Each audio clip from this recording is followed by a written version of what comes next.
विशाल देश के राजा ऋतुध्वज की 7 रानियां थीं, लेकिन 7 रानियों में से एक भी राजा को पुत्र का सुख नहीं दे सकी थी। इसलिए राजा दुखी और उदास सा रहने लगा था। एक दिन जंगल की ओर गया तो उसने वहां पर एक खूबसूरत परी को देखा। राजा ने कहा कि तुम यहाँ घने जंगल में क्या कर रही हो? परी ने कहा कि मैं तो वर्षों से इसी जंगल में रहती हूँ। आप कौन हैं? बड़े दुखी नजर आ रहे हैं। राजा ने कहा, मैं इस राज्य का राजा हूँ।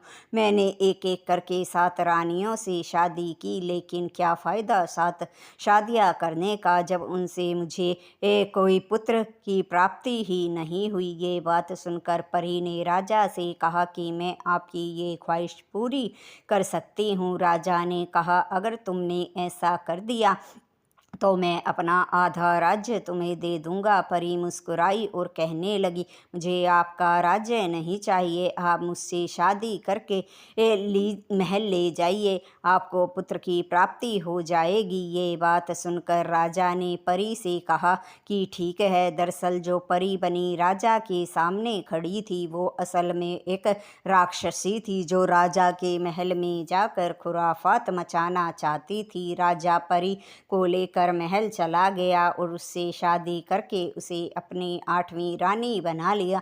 कुछ समय बीतने के बाद भी महल में किसी को ये पता नहीं चला कि जो परी है दरअसल में वो एक राक्षसी है। फिर उसने महल में खुराफात मचाना शुरू कर दिया। रात में जब राजा सो जाता तो वह पशुओं के बाड़े की ओर जाती और एक आध हाथी घोड़े को चट कर जाती थी। इस तरह से हर रोज पशु बाड़े से गायब होने लगे। किसी को कुछ समझ नहीं आ रहा था।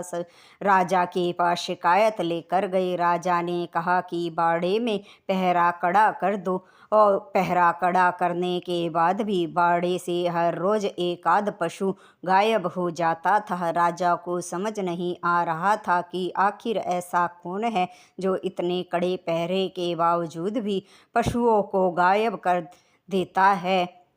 दरअसल जब राक्षसी पशुओं के बाड़े में जाती थी तो सबको बेहोश कर देती थी। इस वजह से किसी को कुछ पता नहीं चलता था। राजा को इसी बीच मालूम हुआ कि राजा की ये 8 रानियों में से परी रानी को छोड़कर बाकी 7 रानियां गर्भ से हैं। आगे के लिए बने रहें।